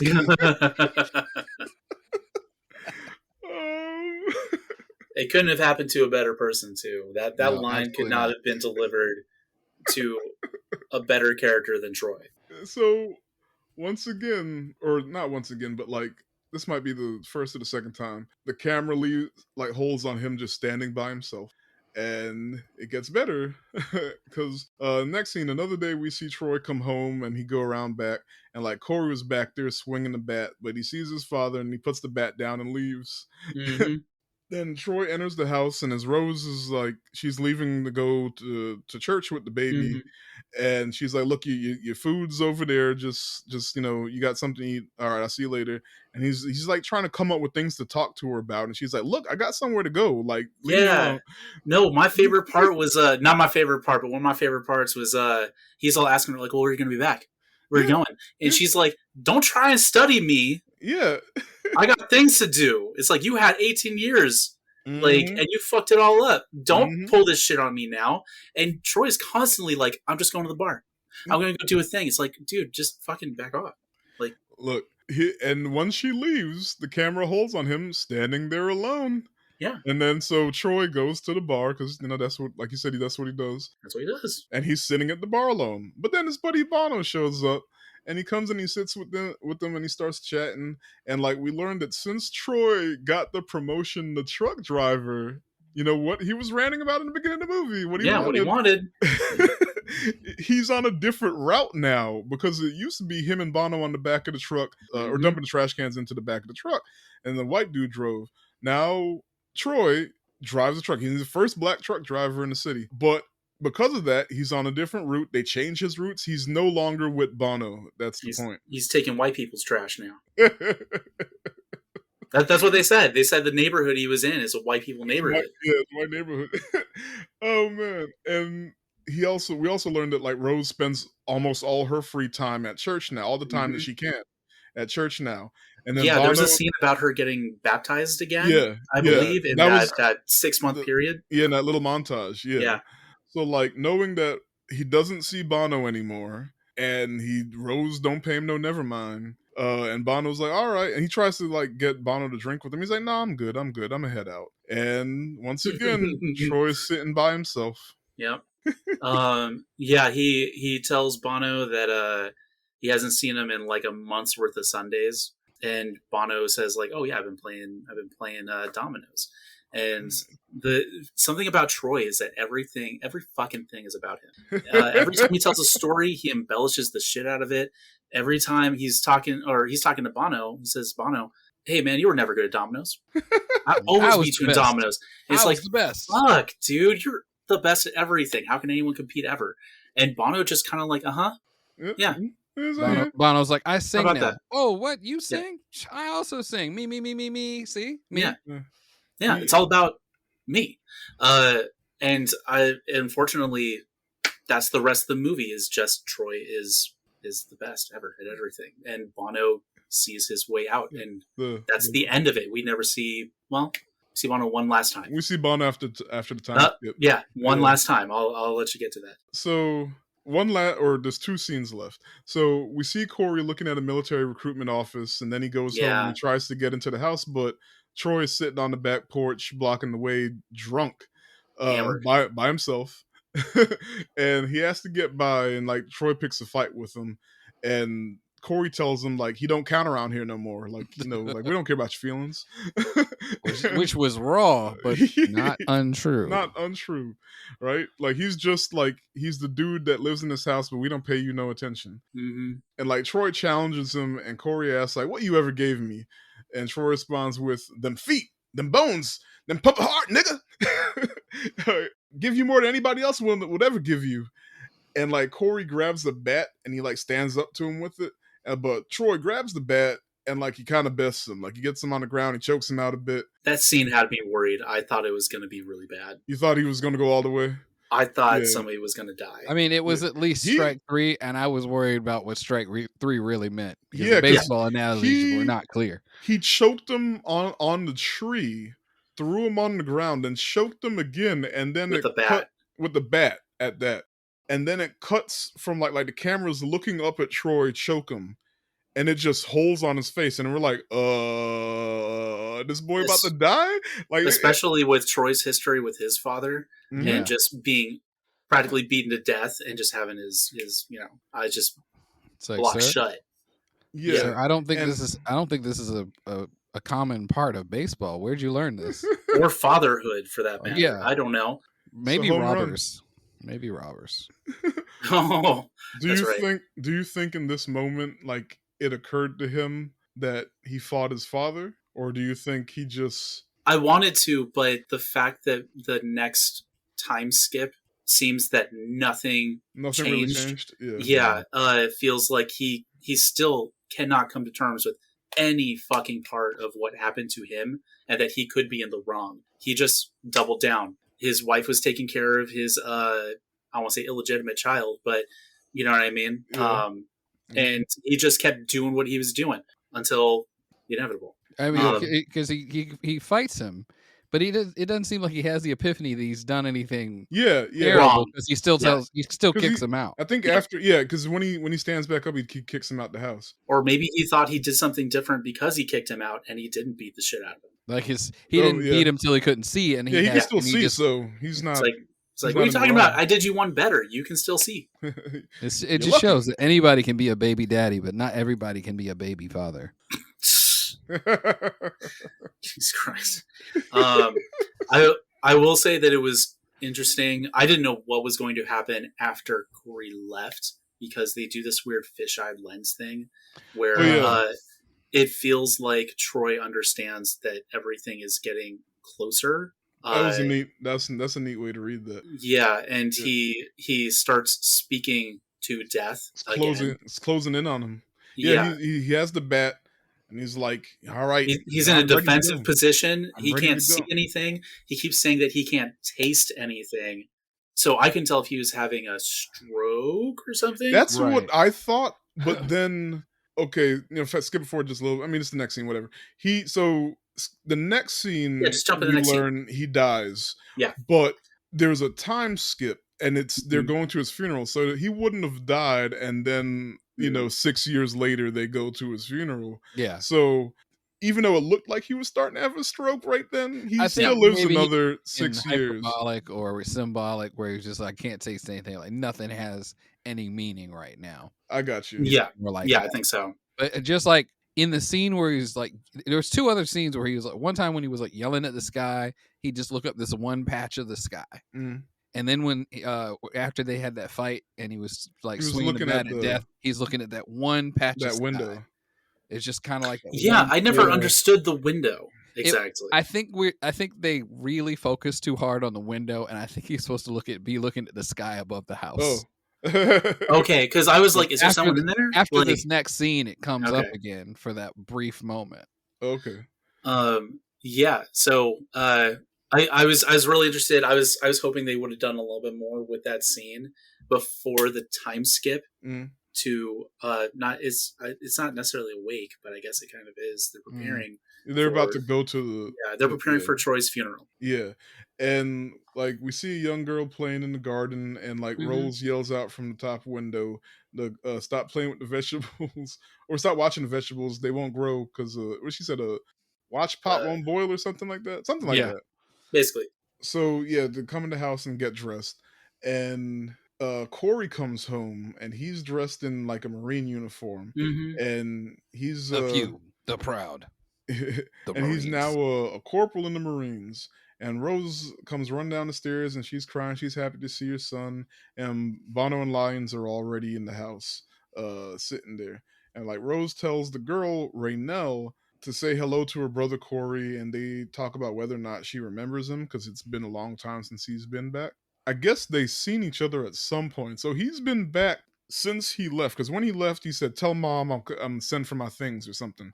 So it made it seem like there's a chance he might not even come back in like the last 6 years or whatever. But Troy said, quipped back, "It'll be outside the fence." Oh yeah, I forgot. Which is a little funny because they were like, "Oh, we build fences to keep things in. I'm putting your shit outside the fence." Yeah, it's like, oh fuck. Also, Bono eventually bought his wife the refrigerator because he heard that Troy finished the fence, but Troy never actually finished the fence. I don't know if I forgot to mention that. Yeah, at the bar when Bono's basically, it seems like Bono is saying goodbye for the last time to Troy. Yeah, and he's leaving. Troy says, "Oh, I heard you finally bought the fridge." Yeah, we don't know whether or not Bono knows Troy still hasn't finished the fence though. Yeah, he just said he heard he did. Yeah, but he was kind of joking. So he might even know the truth that the fence. Yeah, he probably knows that Troy didn't finish that fucking fence. But I'll tell you this much: by the time they have that last scene where Troy's dead, the fence is done. Yes. No, it's not. No way, No, it is. it doesn't go across the back, but the Yeah, two sides are done. that was Yeah. always weird to me Mhm. because you I could don't know just if it's walk supposed to around go it. across the back or not, You could just but walk around the because technically there's like a little alley between that and the house behind him, right? yeah, Like, but why not just? close it. Yeah, I don't know. I don't know. Anyway, so You're not wrong. I want to say the fence was done. Let me have this, okay? okay, I need some finality in this movie. I need to feel good about something. okay. The fence was And done. in a movie, All right. Denzel says, "You're done, son." So he just turned to the fence when he finished it and said that. Oh man, but yeah. So we learned like a bit of stuff here, like Lyons talks to Corey, and like we learned that Lyons is actually in prison now because he was. Turns out he was cashing other people's checks. So they caught him and they gave him 3 years, but he's almost done. He only got nine months left. But they let him out to go to his dad's funeral. And like Corey goes out back, and like Rose comes out, and yeah, I didn't want to skip over this part. Corey goes out back, and like Rose comes out and describes seeing his father outside swinging Oh his yeah, bat, and he just fell over, and she knew he was dead. And like Corey tells her he wasn't going to go to the funeral, and like Rose slaps him and tells him not going to his daddy's funeral ain't going to make him a man. And Corey says like Papa was like a shadow that followed you everywhere and dug into your flesh. And Rose tells him that shadow wasn't nothing other than him growing into himself. Your daddy wanted you to be everything he wasn't, and at the same time wanted you to be everything he was. Just one of those contradictive things where it's like impossible to live up to any Yeah, expectations that yeah. your parent has. There was one line that she had in there that I would love to touch on if you Oh, go don't. for it. So, okay. She describes, she's doing her best to, I don't want to say defend Troy in a sense, but to kind of justify his perspective, I guess. Not Yeah. saying to, hey, forget the things that happened to you. Yeah. Though it's not that it's irrelevant. You know what I mean? It's just he was kind of his own way, and it was impossible for him to break from it. So she says, sometimes when he touched, he bruised. Yeah. And sometimes when he took me in his arms, he cut. Mhm. And it was so telling to Troy's character because it was like he was never unable to be the person that he was. And there was, even when he wanted to be a person, caring father, husband, or whatever, Still hurt. he was just still, not the guy. Yep. yeah, he was still just covered in thorns. And there's they said it maybe 2 or 3 times throughout the movie, and they said it already, or Troy says it at some point, and then I think Lion says it now. The line, "You take the crookeds with the straights." Yeah, that was repeated And like constantly. that's kind of the point of this conversation. Like your dad had a lot of bad, and he also had a lot of good, and that's how you got to process it and move forward. So her explaining that to Corey to try and like say, don't skip your dad's funeral. Like, yeah, he was a bastard, but he wasn't completely bad. Yeah. And you skipping it ain't gonna do you any favors. Which is Viola Davis's third super powerful moment. Yeah. Oh, I put a note here and I don't even know what I said now. Oh, she said, honestly, this is another moment that really got me because by the time she starts talking about not wanting to have a blessing off of someone else's misfortune, but she found joy in Raynell, and that's when we learned that she had a failed pregnancy. So like after Corey, like I guess she got pregnant several times after, but like the baby never came. So even though Raynell wasn't hers, like she means like I don't want to find joy in this because her mom died, her actual mother died, but this girl means the world to me. Yeah. Yeah, and like that goes into the conversation we're talking about. You take the crookeds with the straights. Like Troy did something fucking horrible to her, but she was still able to find the silver lining out of that and move forward. Ergo, you got to find the silver lining and move forward and you skipping his funeral. You're probably just going to carry that weight. You're not going to and you got to let because that baggage that's not go. going to hurt anybody but you. Yep. Down the line. And that was a huge ass gem. And right after she goes inside, Raynell comes out. Now she's finally in her damn dress. And she sits with Corey and like they start chatting a little bit because that's her big brother. And they both start singing this song about Old Dog Blue that they learned from their father. Yeah. and That was Renell's kind of singing nice. all happy, and Corey's just singing along just to appease her. But then it really starts to sink in, Mm-hmm. like the song and like all the shit that his mom just said, and he starts to choke up, and I start to choke up. That was one of the I more start to like, choke up. oh, I was like, oh, the song's got lyrics in there that Yeah. really too close. Oh Yeah, no. it hit Yeah. hard, and because the dad Troy had sang it earlier, and he was drunk and happy, and when he was singing it, you don't really think about twice about No. it, and I think even like Why are you paying attention to Rose him? was like, you done just made that song up. He's like, my daddy made the song up, and yeah, you don't realize what he's actually singing, and then when Corey's singing it, and it's like, oh shit, but Really yeah, comes together at that point. yeah.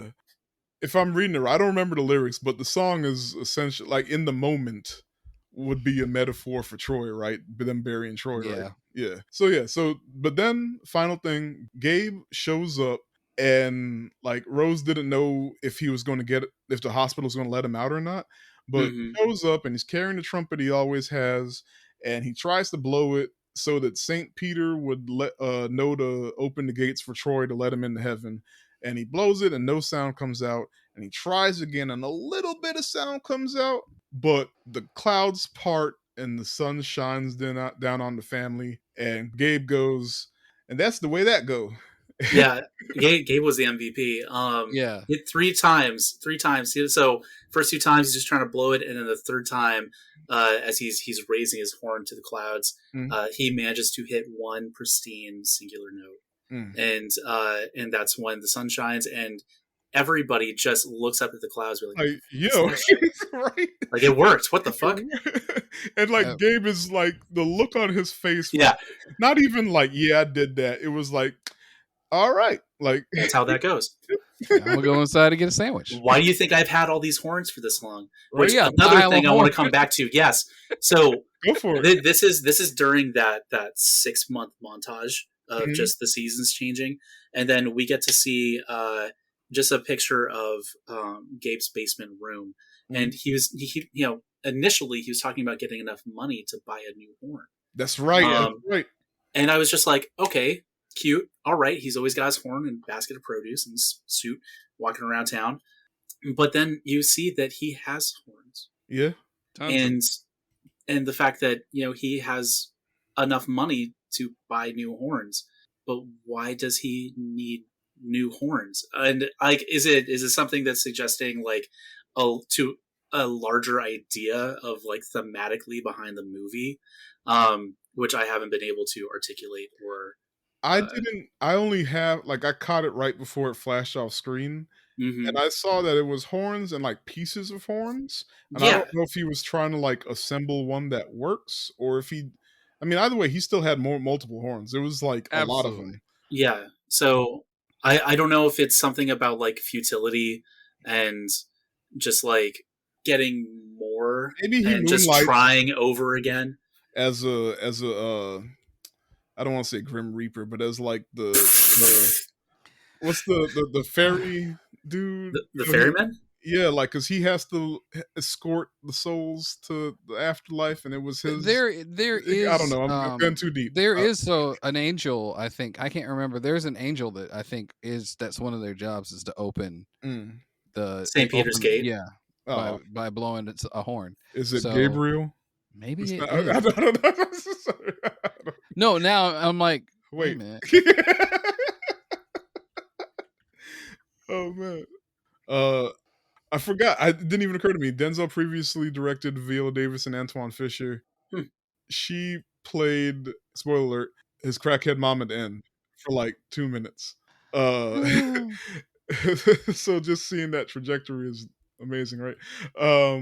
Also, a lot of people, there was a drama around her getting only nominated as supporting and not best actress or whatever. And he said, I understand, but it was actually her decision because she felt it helped her heighten her chance of winning. That And makes Hmm. did that work out? Because she won like 7 of them. So that's cool. makes Uh, sense when you yeah. think about it. So characters. Oh, no. Before I get into stupid characters, favorite aspect of the film? They really nailed. Rose, All right. easy. I would say they really nailed the time period. Everything just seemed like it's not going to date. The movie's never going to be dated. Yeah. It looks fantastic. It felt authentic. Okay. Now you already know my favorite is them just chewing the scenery. Just they went in acting wise, just powerhouses. We already know the MVP character. I mean, it's Gabe or Rose. Everybody but Troy. Everybody but Troy. Everybody hates Troy. Yeah, you can argue it's literally anybody. Bono, Fictional dog from the song. Yeah. old The I love fence. Blue. Blue is tight as shit. You're my boy, Blue. The car in the driveway. Okay, favorite character, but what character are you? Mm, I'm afraid I'm Troy. So I'm not Troy. Good job. I unfortunately lean very, very close to being Lions. But my favorite character is Rose. Gotcha. I know that I'm not Troy because I've actually like apologized to my children if I've had to, You've seen raise your my kids voice. before. Yeah. Plus, I'm still in their lives, and I don't hit them with bats either. They could take you in a I fight. guess I'm not Troy. Okay. I think Rose is probably the best character. Mhm. I think that's quite obvious. I mean, she won 7 awards for it. So yeah, I don't know. Rose is pretty mid. She's the heart of the movie. Heart of the Yeah, movie. it wouldn't be the same story without her character. Definitely. I know for a good chunk of my life I was Corey. Okay. Because I, you know, childish impulses and not understanding where your parents are coming from, and then having to learn that and kind of find a way to process it. So I'm gonna say probably the most like Corey. Yeah. Okay. I want to be Bono though. I want to be Bono. I want to be Chill's Bono. I think That dude's got a lot going for I him. think I'm Bono. Yeah. I mean, maybe I'm like, okay, maybe I'm not. I don't know. Y'all tell me. Okay. You could be. I don't know, man. I feel like I will be the one to tell the friend that's fucking up, he fucking up. Okay. But you do it in a nice way. I don't know. You know what I mean? I don't know if it's nice. I'll start out nice, and if you're not getting it, Like, bro, you gotta think about what you doing. hey man, look, I know she got Indian in her, but you got a good woman at home. You fucking up. Don't be that guy. Don't be Troy, kids. Don't be Troy. Yeah. I mean, and like understand how he became the way he is, but also like that doesn't. You're still at the end of the day, you're still fucking up.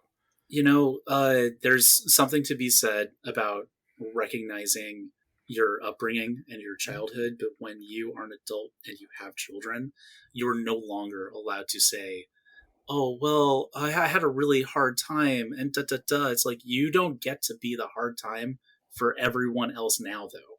Is you're a cross to bear, and you need to figure out gotta what come to do out about of it. Yeah. Yeah, you can't just wallow in self-pity and drink yourself to death and blame everyone else for your circumstances and then be scot-free of any fucking responsibility for yourself. So Yeah. that's just, you know, a rant. Just throwing that out there. Yeah. All right. Is there any awards you want to give other like that we didn't already talk about? Best supporting actress. Okay. No, not I'll add that to necessarily. IMDb. It's funny because, you know, you're talking about like 10 out of 10 life changing. I don't know if this would have changed my life if I was younger when I saw it and I understood less about the time period. I could definitely see it, but I you know, easily suggested to anybody that is willing to sit through a very heavy film. Okay. Tim, yeah. final thoughts and ratings? Yeah, I definitely feel like this is suggestible. I would agree with anybody who's ever told me they thought the movie was good. I don't think I would suggest it to people who talk about too much trauma. I'd be like, oh, you don't, just don't. Just skip that. this one. So you probably had enough of that. So Are you good? But it's definitely one of Denzel's best efforts, and everyone involved. Man, fuck Casey Affleck. I'm still mad. Yeah, that's ridiculous. That's a big takeaway. I hope he choked him with a bat. Man, uh, uh, mm, Messy. my final thoughts. Absolutely love this movie. Actually, one of my favorite movies because holy shit, it's just what like I think I talked about it on like the Whitney Houston episode. I want to dance with somebody episode about how like when you witness someone with such talent just go all in, and it's like it it just takes you to a different like plane. Watching Whitney sing does that, and I think I used the example of like watching Denzel act, and in this one, watching Denzel act and Viola Davis act against each other, and it's like, yeah, that's what I got. Ratings. What did I rate this? I'm pretty sure it's a 10 out of 10. I just said Yeah. favorite movies, right? Actually 6.5. Uh, Uh, I had it as a 9 out of 10. So it was a masterpiece, but it wasn't life changing, even though I just said it was life changing. So I don't know what I'd be on, but it's it's an absolute amazing movie, and it's like a 2 hour 10-minute movie, and there's no action. It's literal, but it feels like there's action because they just yeah. I will say that there's no action, and it is a 2 hour 10-minute movie, but there's no like dead time. Yeah, there's no You know what lull. I mean? Yeah.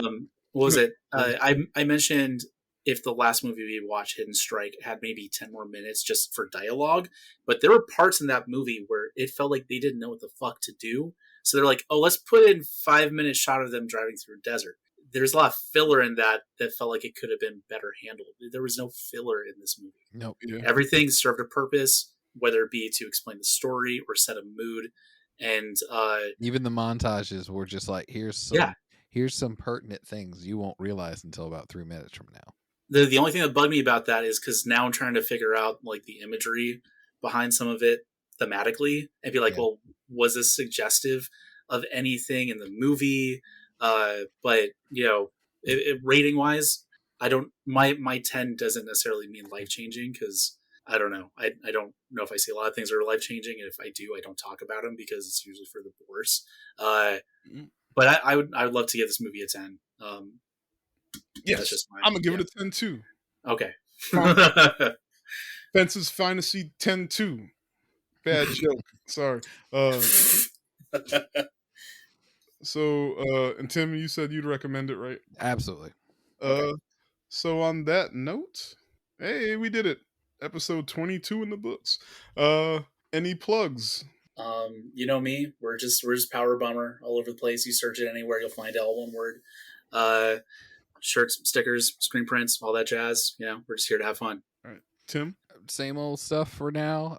I'm still working on possible EP stuff. You want to come by the Patreon and learn more about that, or if you just want to come by the Patreon and hear me talk junk about people, but so low key that you'll never figure out who they are. Sometimes I do that. And your DD Sluggers YouTube as well? Yep. Okay. There's a lull in the videos because I'm still trying to figure out what to edit on because my last editing software, I bought it for $40. I thought I had a lifetime thing, and then they were like, "Oh, we changed to a subscription model, so nobody can own Vegas either." Jesus. So yeah, it's the worst. Well, It was Vegas. It's Vegas. and at Tiffron everywhere. I'm not gonna say the whole podcast is on Blue Sky, but at least like 5 of the voices that you've heard so far are up there. Come through. There's a block button. Yeah, I know we have a running. Oh, there Unlike it is. Twitter. I was about to say we have a running gag of just shitting on Twitter at the end of episodes. So this is that part. No block button. What? Anyway, Yeah. there is a block button. Your blocks are public, but just man up about it. You'll be all right. Say with your chest. And on that note, please like, share, subscribe, all that good stuff with the podcast. Helps us out, I guess. I don't know.